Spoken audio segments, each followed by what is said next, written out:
Cette matinée de lundi, notre périple se met en branle dans la capitale économique. Première escale, le marché Dakar, situé dans le 3e arrondissement. Entre Akwa, le quartier des affaires, et Dakar, le constat est sans appel. Les commerces sont clos, les grandes surfaces fermées.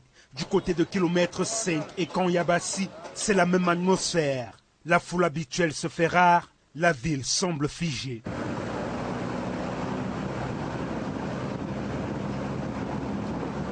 À notre arrivée au marché Dakar, ce sont les vendeurs de vivres frais qui nous accueillent. Majoritairement installés dans ces espaces, ils écoutent des produits très prisés en cette période particulière. Pour Maman Jeanne, les revendications exprimées par les Camerounais sont fondées et légitimes. C'est la moto qui a la valeur au Cameroun. Et tous nos enfants qui ont les bacs, les masters, un master à l'université, ils sont sur la moto. Nous les vieilles mères comme ça, quand on va mourir, les qui vont nous enterrer. S'ils veulent tirer sur nous, on meurt. On n'a plus peur de ça.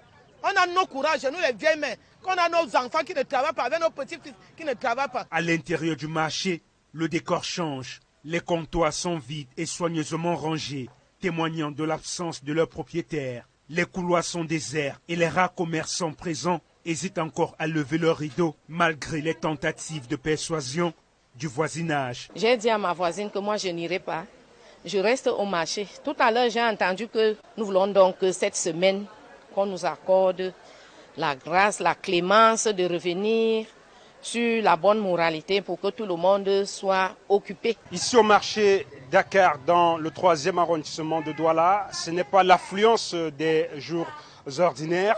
La quasi-majorité des boutiques restent encore fermées ce matin. Ceux qui ont pu écouler leurs marchandises ont aussitôt pris le chemin de retour pour leur domicile. Beaucoup craignent encore d'ouvrir ce matin. Il y en a qui sont à côté et qui observent, qui attendent de voir ce qui va se passer avant de prendre une décision. Quand on dit ville morte, les Camerounais sont à la maison.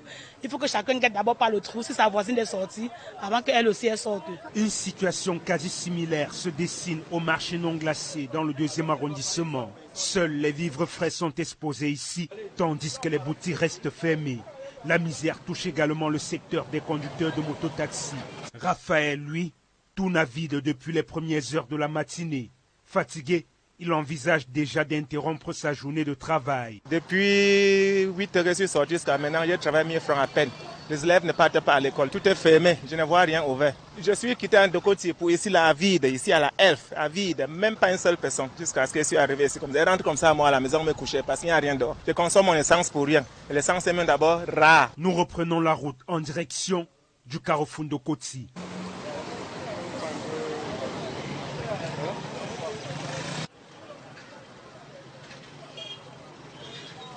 Carrefour névralgique de la ville qui d'ordinaire draine une foule considérable. Mais fait surprenant, ici aussi, les boutiques sont fermées, les gares routières désertes. Ceux des commerçants qui ont ouvert ce jour leurs échoppes peinent à rentabiliser. Il n'y a pas les clients, il n'y a pas les gens. Tous les boutiques sont fermées, les gens ont peur de sortir. Les enfants aussi doivent rentrer à l'école, puisque les enfants ne partent pas. D'ici là, on va nous demander le 2e tranche de la scolarité. On va trouver ça où? Mais lorsque tu n'as pas l'argent dans les poches, tu vas rester à la maison faire quoi? Les enfants attendent. Bientôt l'école va recommencer. Après tout, il serait normal, l'école va recommencer. Cap maintenant sur Bonabéry dans le 4e arrondissement. Ici, les activités tournent au ralenti. Les espaces commerciaux restent fermés. Certains commerçants expriment le désir de reprendre, mais demeurent solidaires du mot d'ordre lancé dans l'espoir d'un véritable changement. Parce que la ville morte, tout le monde n'est pas d'accord. Je ne peux pas faire l'exception, former l'exception. C'est la voix du peuple. Quand il dit non, on ne doit pas forcer. Le vote passe. Respectons ce qui s'est passé. C'est ça qui fait problème au Cameroun. D'autres ne vont pas travailler, d'autres mangent. C'est ça qui énerve les gens. Pendant ce temps, les autorités de la ville de Douala multiplient les appels à la sensibilisation, exhortant les commerçants à ne pas céder au mot d'ordre de ville morte lancé par Issa Tiroma Bakary, candidat contestant la victoire de Paul Biya à la présidentielle du 12 octobre dernier. Au marché central de Douala notamment, Charles Wafo, responsable du marché, présente la situation au maire. Roger Mbassandine met en garde les commerçants qui gardent leurs boutiques fermées. Parce que ceux qui ne seront pas ouverts, on va fermer définitivement. Là, c'est le maire qui parle, on va fermer. On leur donne jusqu'à demain matin pour ouvrir. Si demain ils ne sont pas ouverts, leurs boutiques seront fermées, leurs attributions seront retirées. Ils iront chercher ailleurs à faire leur commerce. Dans les établissements scolaires, l'absentéisme bat son plein. Voilà plus d'une semaine déjà que les cours sont perturbés. De nombreux parents préfèrent garder leurs enfants à la maison. Au lycée bilingue de Bonabéry, les cours sont dispensés dans quelques classes seulement, avec un effectif considérablement réduit. Les cours ont très bien repris ce matin. Les parents sont venus se rendre compte de ce que les choses ont commencé. Donc je profite de l'occasion que vous m'offrez pour demander aux parents de venir laisser les enfants. Nous assurons leur encadrement dans l'enceinte de l'établissement. Même constat dans les autres secteurs d'activité, notamment les banques. Certains établissements ont totalement fermé, d'autres ne laissent entrevoir qu'une porte ouverte, filtrant les services sous la vigilance des vigiles, renforcés par les forces de l'ordre et de sécurité, désormais présentes dans chaque carrefour stratégique de la ville de Douala. Et à l'extrême nord du Cameroun, le mot d'ordre de ville morte a été respecté par les populations dans leur majorité, notamment les commerçants. Même les administrations publiques ont du moins été affectées. Le préfet du Diamaré invite les populations à braver la peur pour vaquer librement à leurs occupations. Amadou Dairo, Ulrich Ndogmo et Ulrich Gonomala. Dans la ville de Maroua, à l'extrême nord du pays, l'atmosphère est assez évocatrice, porteuse de messages à destination de Yaoundé pour exprimer la contestation de la population de cette partie du pays qui n'admet pas le verdict prononcé par le Conseil constitutionnel à l'issue du scrutin présidentiel de 2025. Les lieux de commerce restent fermés. J'ai appris partout dans les réseaux sociaux que les marchés ne peuvent pas ouvrir. Nous, on ne sait pas pourquoi les marchés ne peuvent pas ouvrir parce que nous aussi, on a eu peur d'ouvrir les marchés. Par exemple, nous sommes au marché là. Il y a plus de 2000 briques dans les marchés. Il n'y a aucune sécurité qui nous surveille. Comment on peut venir ouvrir notre boutique là? Ça ne peut pas se faire. Sinon, là, nous, on n'a pas de problème avec personne. Et on ne veut pas aussi la violence. Le problème, c'est ne rejoue pas à Maroua. Venez, on cherche notre petit pain. Nous, on n'en a même pas. Il y a beaucoup de gens entre nous qui, s'ils ne sont pas sortis, on ne mange pas. Dans les milieux de l'administration publique, préfecture et conseil régional, l'ambiance est tout autre, même si morose. Du fait des villes mortes liées aux contestations de la victoire de Paul Biya, le préfet du département du Diamaré essaie de rassurer les populations. Les populations doivent vaquer. Et c'est le message que je voudrais qu'ils retiennent aujourd'hui. Ils doivent vaquer sereinement à leurs occupations.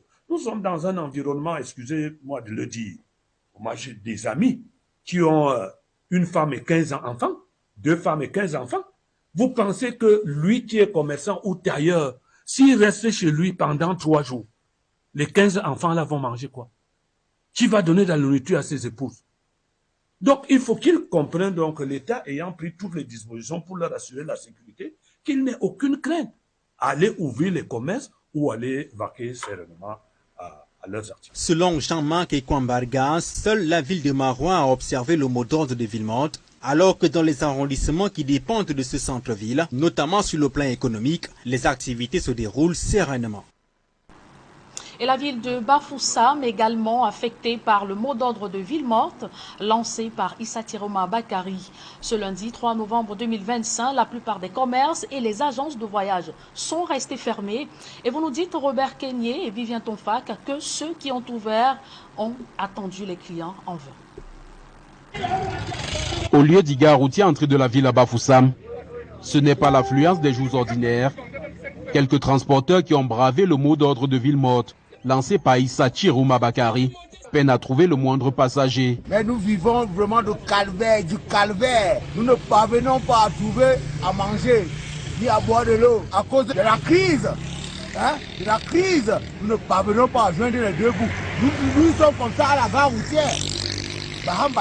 Il n'y a pas moyen. Passager ne voyage pas, passager ne rentre pas. Depuis 6 h le matin, on est là. Il n'y a pas moyen. À quelques mètres d'ici, les agences de voyage faisant les lignes Bafoussam-Douala, Bafoussam-Yaoundé et les localités périphériques du chef-lieu de la région de l'Ouest sont toutes fermées. Pas l'ombre d'un passager. Si nombreux d'habitants de la ville de Bafoussam ont choisi de mettre en berne leurs activités, quelques-uns sont sortis, chacun ayant son explication. Ils sont habitués à jongler comme ça. Nous ne sommes pas des fonctionnaires qui attendent le salaire à la fin du mois. Nous, on jongle comme ça, on vend le gâteau, on gagne 250, 300 sur ça pour manger. Maintenant que la crise a commencé, on vient aussi, on sort même pas peur. On était fatigué de rester à la maison. On a commencé aussi à faire un peu la vitesse comme ça pour sortir. On sort seulement parce que quand tu restes avec les enfants, celui-ci dit papa je veux ceci, l'autre dit cela. Avec le but, tu es obligé de sortir de la maison. Juste parce que tu ne veux pas que les enfants t'ennuient. Alors qu'ils peinent déjà à joindre les deux bouts, certains invitent les différentes parties à trouver une solution à la crise post-électorale qui paralyse plusieurs villes du Cameroun, dont Bafoussam. C'est vraiment difficile ce moment-ci. Si les autorités la police attendent à entrer, ça vient même à arranger les problèmes là, pour que nous on puisse vivre notre vie comme avant on faisait. Ça veut vraiment nous arranger. Qui nous disait quand ça s'arrêtera alors? En plus de Bafoussam, le mot d'ordre de ville morte a été largement suivi dans plusieurs autres villes de la région de l'Ouest.